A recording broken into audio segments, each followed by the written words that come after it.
Hi everyone, welcome back to my channel. I'm Haley. Clearly I am in a very different setting than usual. This is actually my classroom. You're gonna hear lots of birds and stuff because we're in nature. Those of you that don't know, I am an 8th grade English teacher here in Hawaii, which is where I'm from and where I live. I wanted to make this video. It's been floating around in my head for a while, and I was like, okay, well, I make beauty content, but teaching is a huge part of my life and I don't think that I could ignore it. I'm not going to be making teaching videos every single week, but there are times where I'm just like, I gotta tell people about this. So these are my top 10 inexpensive classroom game changers. I am now an Amazon affiliate, which is very exciting. So I'll link some Amazon. Some of these I actually got from Amazon for my classroom. Some of them are just similar. I don't think that you need to spend a lot of money to completely make your life easier as a teacher, and make your room more comfortable. Let's just get into it. So the first thing that I want to share is a lanyard. This is mine. And I know it sounds simple, right? It is such a game changer to keep all of your keys on a lanyard. And I make sure my keys are all consolidated. Some people I'm sure would like to keep your car keys separate from your work keys and all that stuff. I'm too much of a disorganized person for that. I like to just keep them all together. It is such a game changer. If you have to carry heavy stuff into your classroom, I had to do that today. That's why I'm here today. I just finished setting up. I just need to do like sweeping and dusting and stuff like that. It's just huge. And if you need to run out of your classroom quickly to do yard duty or something like that, it's just a game changer. And to not have to carry it with you, you can just put it around your neck. And then as another tip, if you get one that has your school's name on it, it can actually be really helpful. Not every school gives ID, and not every school requires that teachers wear IDs all the time. Ours doesn't, at least not right now. So if you have the name of the school on the lanyard, it can help, especially if it says like faculty and staff on it. That way people can sort of identify you right away. Seriously, if you're not using a lanyard, you should.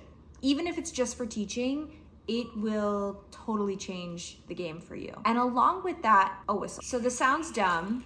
This whistle is very special to me because one of my best teacher friends retired and she gave me her whistle. You just never know when you're gonna need one, and you will use it a surprising amount. Even if you're not like a PE teacher, if you're outside with recess duty, if you're just taking your kids outside for a bit, you never know. Even in the hallways or something. You never know when you need to get someone's attention, so it can be very, very helpful. Okay, this one's gonna be weird. Have your name posted big somewhere in your classroom. So by my desk, I have Miss Pereira, which is my last name. You would not believe, I had that for the first time last year, and you would not believe how many times I could tell that the students, especially at the beginning of the year, were looking at it because they couldn't remember my name. Like, I teach middle school, so the students have a lot of different teachers whose names they have to remember. It helps, and then they don't have to just call you Miss or just call you nothing at all because they can't remember your name. So it is actually really helpful to have it. I know a lot of people post it on the inside of their door, but a lot of the time your doors are open, so you won't necessarily be able to see that if you're inside the classroom. But if you have it somewhere else really big for the students to see, it can be very, very helpful. Okay, next one is Canva. You guys, if there's any recommendation that you take, get Canva. They have a free version of Canva, okay? So you don't have to pay for it. I do pay for it because not only am I a teacher, but I'm also a content creator. So I use it for all kinds of things. I have a like to know it. And when I post about sales and stuff like that, I'll use Canva for that. I use Canva for every single one of my thumbnails. I use Canva to make slideshows for my students and flyers and all kinds of things. Like, it is the most useful tool I have acquired as a teacher. And like I said, if there's anything that I recommend to you the most, it is Canva. Playlists. And I know that sounds dumb, but a lot of us use streaming services for music at this point. I use Spotify, and I actually switched to Spotify from Apple Music because it has the best playlists in my opinion. Before school even starts, my recommendation to you is that you have a couple of playlists that are your go-to in the classroom. So when students are working independently, sometimes I let them listen to their own music, but sometimes I just want them all to be present together but still motivated. There is a playlist on Spotify called, I think, like 2022 Clean Pop or something. I'll post a picture of it and I'll link it too. That's great because it's modern songs, but they're the clean version. So if you're doing something with a little bit more movement in the classroom, that can be really helpful. You know what my go-to a lot is too, is just like Disney. Disney has some of its own playlists on Spotify. I have one that I use that I'll link that actually has the words and everything. The lyrics are in there. And I also have more of like a Disney acoustic where it's mostly instrumental. And I'll play that when the students are doing like iReady, so diagnostic testing or just working quietly if I want things to settle down. Trust me, it's a game changer. And then also for you, like as the teacher, what are some playlists that can motivate you? Obviously you might feel different every day, but I actually like to choose some playlists. I pretty much have an open door policy. I'm a team lead and just students also just come to my room for a lot of different things.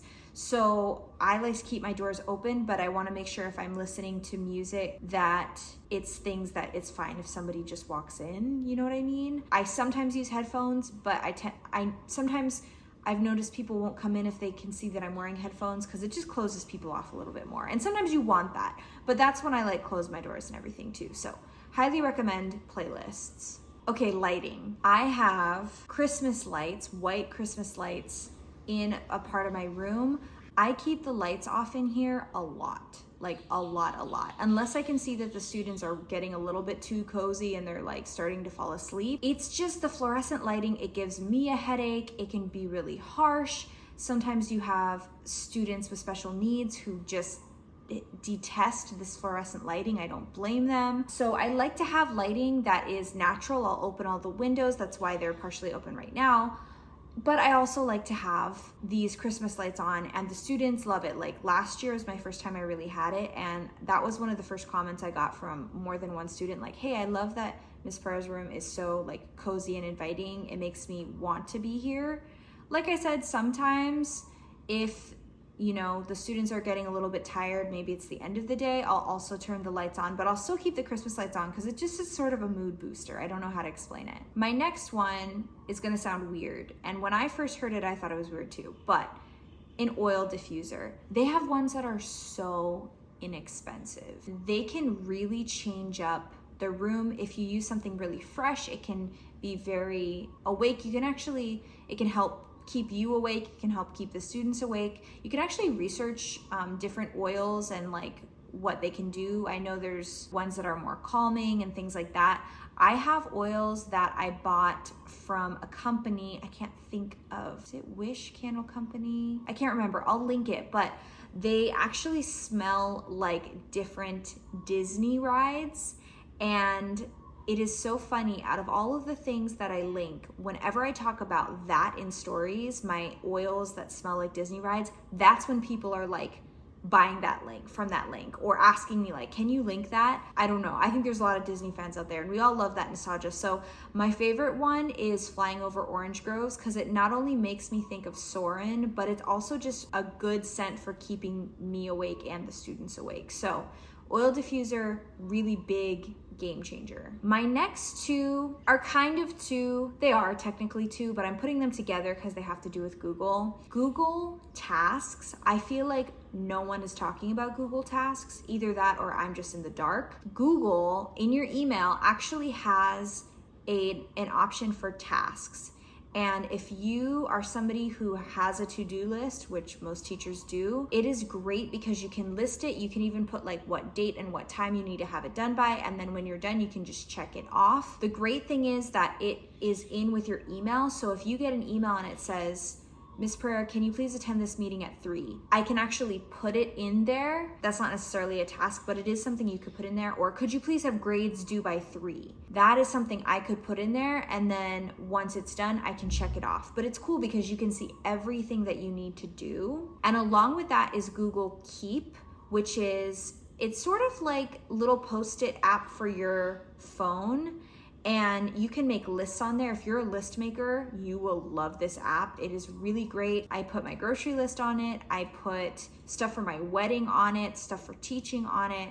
It is just really helpful, and you can use those two together, like Google Keep and Google Tasks. And I feel like people don't really talk about those two parts of Google that are really, really helpful. My last inexpensive game changer is to have a checklist for the beginning of the day and for the end of the day. It is very routine for me when I come in. I'm like, okay, I need to turn on the Christmas lights. I turn on the AC or I open the windows. I need to make sure I use a TV as kind of my projector, almost as another display. It'll be like, make sure that my school computer is hooked up to that and that I've opened my slideshow for the day. I've written the date on the board, all that kind of stuff. It is so much, even things like go check your mailbox at school. There's such a long list that if I don't look at the checklist, and you could keep that on Google Keep if you wanted. If you don't have that checklist, you can forget because it's a lot. Maybe not everyone is as forgetful as me, so maybe not. But for me, it's a game changer. And then even more so for the afternoon, you know, there are some things that it's like, I can't tell you how many times I've forgotten to turn off the AC, which is horrible. Or I have forgotten to turn off those Christmas lights or the TV, and then they're on all night, which is also dangerous too, in my opinion. Make sure you've locked and deadbolted the doors. You know, if you're the last one out of the building, make sure you locked the gate, that kind of thing. It's really helpful, especially for the afternoon. Just having a checklist, I like to actually display mine because I feel like I'm more inclined to look at it if I actually see it next to my desk, but it is something that you could keep on Google. All of these things are pretty inexpensive. Some of them are even free. Some of them are attached to apps you already use. So those are my 10, kind of 11, inexpensive game changers for the classroom. If you have suggestions, please, by all means, comment them down below if you're a teacher or if you're a parent. I am going into my 7th year of teaching. I've taught 8th grade every year, so it's my 7th year teaching 8th grade. I have 3 in-person classes. I have a distance learning class as well. So I am always up for suggestions. If you enjoyed this video, I hope that you'll subscribe. And if you're already subscribed, I hope you hit the notification bell so you get notified when I upload new videos. And I hope that you have a wonderful rest of your day. Love you guys. Bye.